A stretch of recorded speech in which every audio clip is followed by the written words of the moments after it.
Welcome to From Betrayal to Breakthrough. This is Dr. Debi Silber, and today we have Greg Johnson. And Greg's the founder and president of Love Foundation and Love Solutions. He's the best-selling author of Loving Heart and Powerful Soul, 7 Principles for Transforming the Homeless Youth Epidemic Forevermore.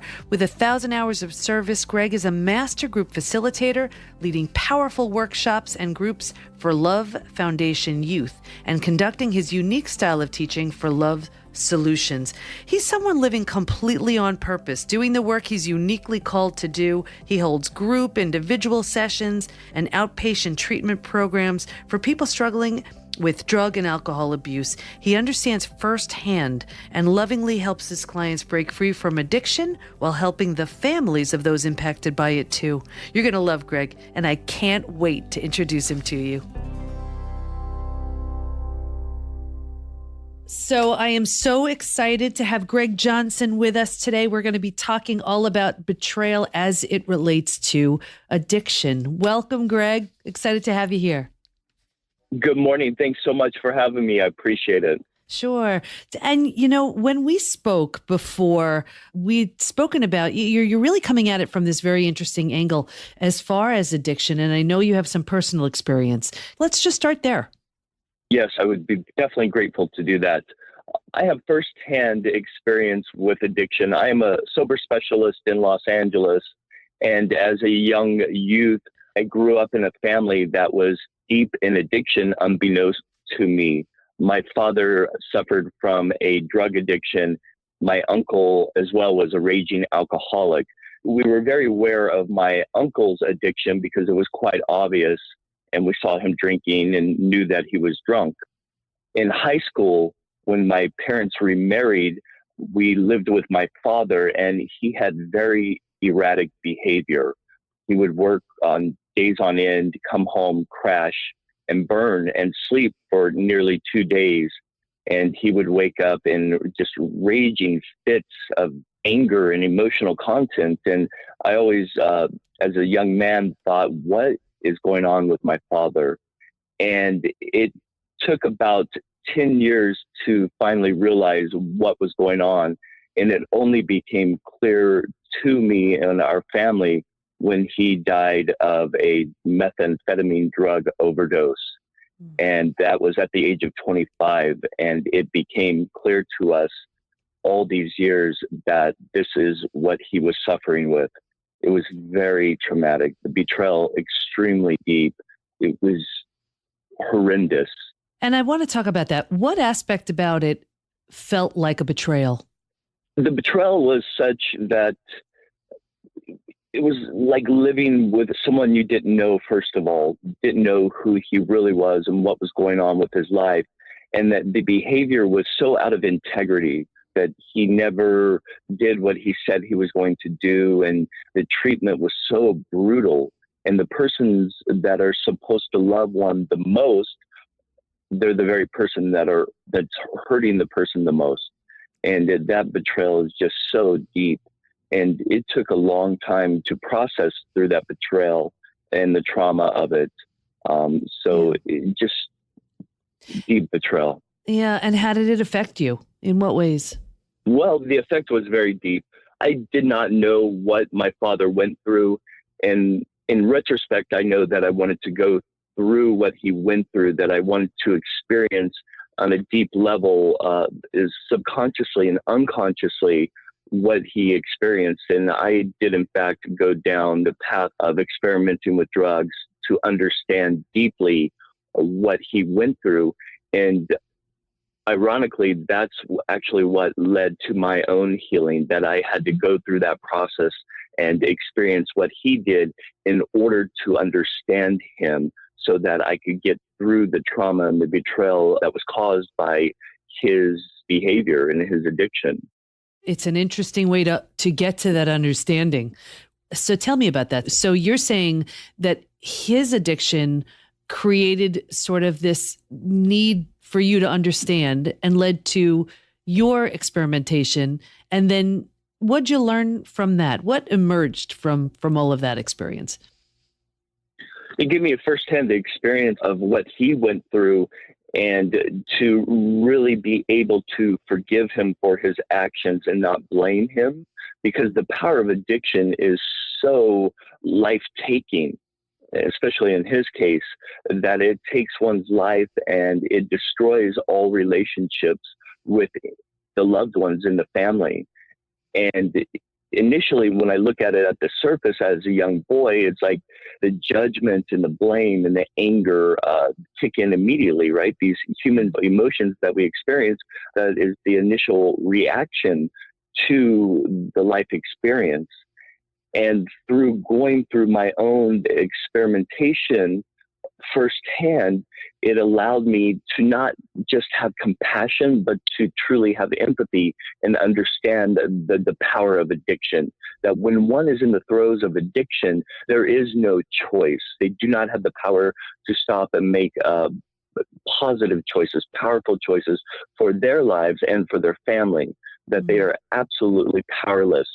And with me having my own experience of that, then I was able to truly forgive him and understand that he was living in a place of such powerlessness, and that he did not have the experience of AA or treatment or rehabilitation. For whatever reason, he was not given that gift to assist him in his own healing. And so in order for me to heal, I had to go down that path to truly and deeply understand what was going on in his life at that time. Right. And forgiveness is such a big topic. And you said you had gotten to a place of forgiveness. Was there anything that was there a process, or was there something you said to yourself? How were you able to forgive? Walk us through that. Sure. So as I mentioned, I'm a sober specialist working in sobriety here in Los Angeles, and we work with clients that are in active addiction, suffering from their own addiction. And we've created a 5-step process that we take clients through. It's highly effective, very transformational and healing. It's rehab your heart, the power to stay sober.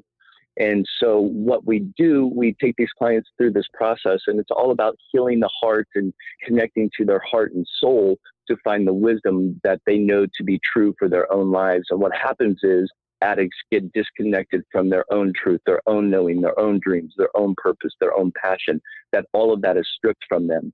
And so we take them through this 5-step process to reconnect them to their hearts, opening their hearts, reconnecting to their hearts, trusting their hearts, listening to their hearts, and listening to that deep wisdom that lies within. And so it is a highly effective process that we take them through.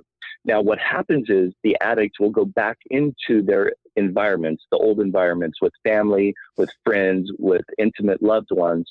And if the family unit, the friends and the family do not go through this process, if they do not experience the healing as well, then there's a disconnect in the relationships. And they do not know how to deal with this sober, new and improved person.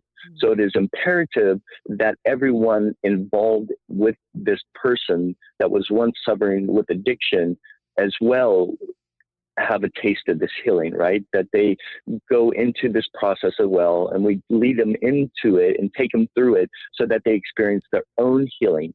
And so rather than looking at the addict from the outside or judging or being full of anger or fear towards that individual, they experience their own healing firsthand in order to be able to understand what this person has gone through and also understand the healing that has taken place. And when we have this connection of awareness, it is a powerful restoration of relationship and lives. Right. And that sounds like a wonderful, wonderful program. And I'm going to be sharing that in the show notes. But someone who doesn't have access to that, let's just say, how do they overcome the trauma and the betrayal of having an addict or alcoholic in their intimate circle? Great question. So there are meetings that one can go to assist. Al-Anon is one tool that families and friends often use to deal with the betrayal of an addict or an alcoholic. It's a great support system, highly recommended. As well, it is a spiritual endeavor. It is a deep spiritual endeavor. Prayer and meditation are a huge component of the work that we do with the healing of family members. So we promote and recommend that one have a deep connection with a higher power however they choose that higher power to be, then that is crucial in bringing forth a healing of the one suffering with betrayal and trauma. And to really work with the technology and the spiritual tool of forgiveness. Forgiveness is another huge component of healing one's heart from betrayal and trauma. Mm-hmm, mm-hmm. And I imagine there's so much resentment and anger and so many emotions. Is it possible to overcome this type of betrayal? Absolutely. I'm living proof of that. It is absolutely possible. It was necessary for me that I couldn't go on. I couldn't heal my own life. I couldn't heal my own behaviors if I did not forgive and do that deep healing and forgiving work with my father. And that was the very thing that set myself free. And so I went through that process of my own experimentation to open my heart and heal myself. Mm-hmm. And how do you know when you're healed? How do you know when the work is done? Oh, that's a great question.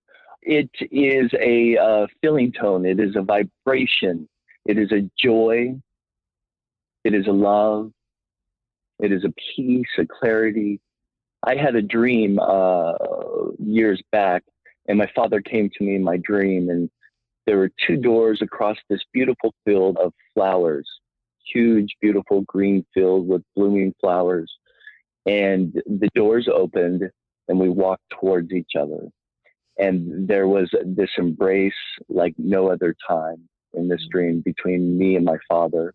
And there was such peace in that moment. And I woke up from that dream, and I've never been the same. And I knew in that moment that all was well, all was forgiven. And I come to an understanding that my father gave his life in order for me to have life, if that makes sense. And so oftentimes we go through an experience and it may look a certain way. If we can rest in the knowing that through all things, everything is working for our greater good. And it took years for me to understand and look back at the experience and understand that this was truly the good of the universe unfolding. And when I shifted my perspective and my perception, and I was able to look at it like that, it was as if my heart opened up so wide, and the love of God, of the universe, just rushed in and overtook me. And so it is that feeling tone, that vibration of love and peace and joy. And that's so beautiful. And what I've seen in people struggling to heal, and we see that once we've transformed, once we've done the work, once we're on the other side. What can you suggest to the people who they don't really see it? You know, I call it this sort of transformation tunnel. You know, sometimes you feel you're deep in it. You have no idea how long it's going to take, how hard it's going to be, what this process looks like. And you just feel so overwhelmed and discouraged and frustrated, and just, you just don't have the bandwidth to try to figure out anything. What does someone like that do who's in that stage?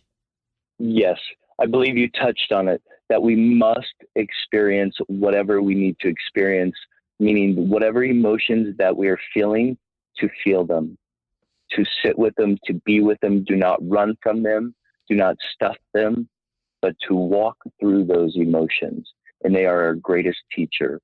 It is the greatest gift that we can be given. And sometimes it doesn't feel great. Sometimes we do not want to feel them. But if we can just sit and be still and allow those feelings to move through us, the greatest gift is awaiting us on the other side.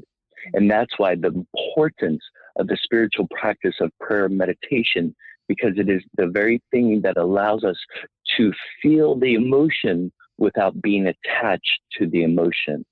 And you know what? It's so beautiful, and it's so important, and it is so hard. And I see this is why we think it's easier to avoid, numb, distract, to do anything but to face it. But there's that saying, we need to feel it to heal it. And we just can't get around that if we are to heal from our betrayal, whether it's the betrayal of a partner, a family member, a friend, someone in a position of authority, self-betrayal.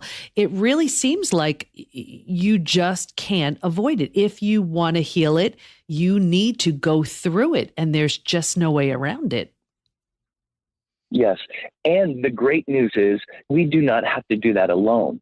And that's what I thought for so long, that I had to process and deal and move through my emotions on my own. And what I came to realize that there is a community, there's a world of support.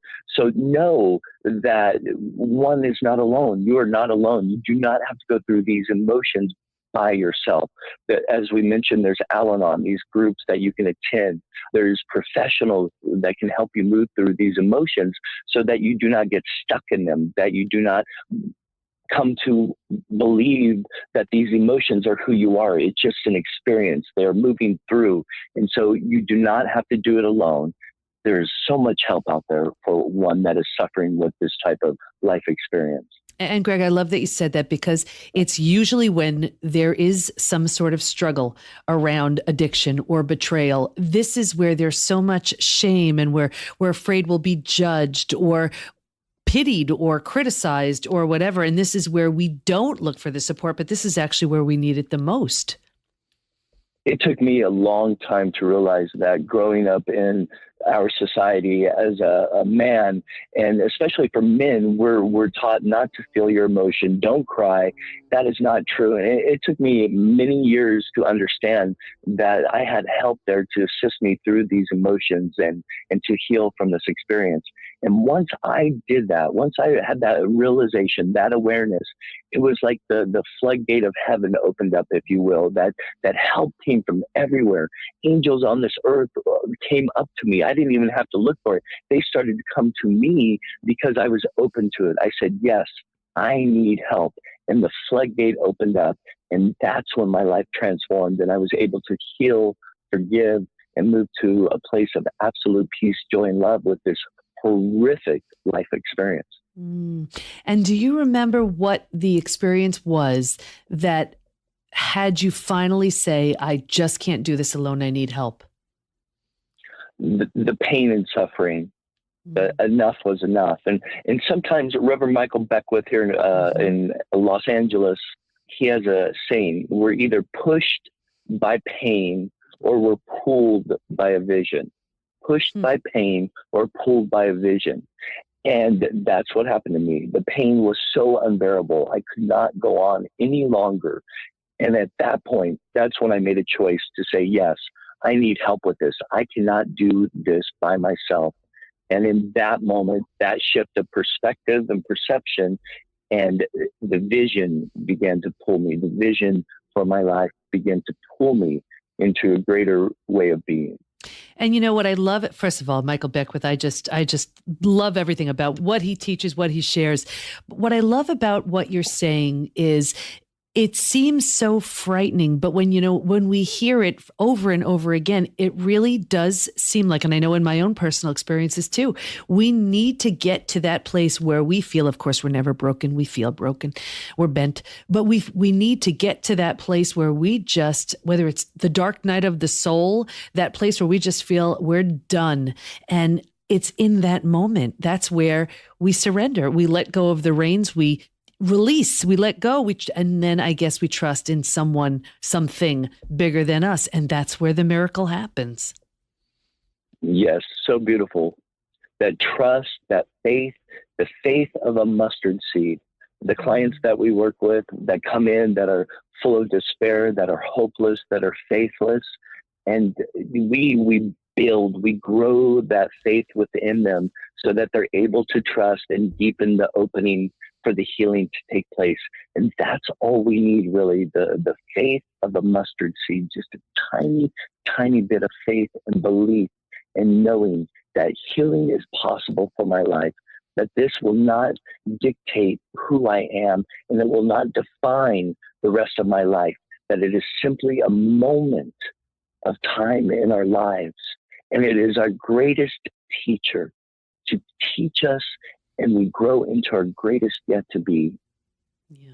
And we're so much stronger than we think. And it's these experiences that really show us that. But, as it relates to betrayal, trust is shattered. And, what I've seen in the people that I work with, and even in my own experience, once we've been betrayed, we're hesitant to trust ourselves because how in the world did we not see something?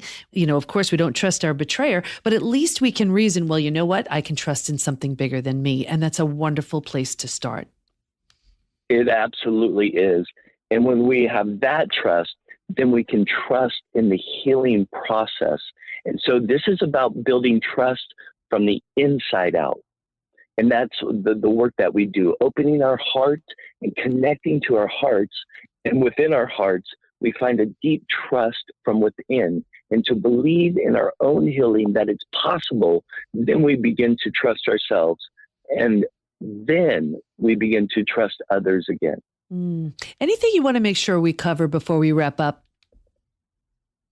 If you are suffering, know, and we have said this on the line today, if you are suffering, know that healing is possible, that you do not have to continue to live your life in betrayal.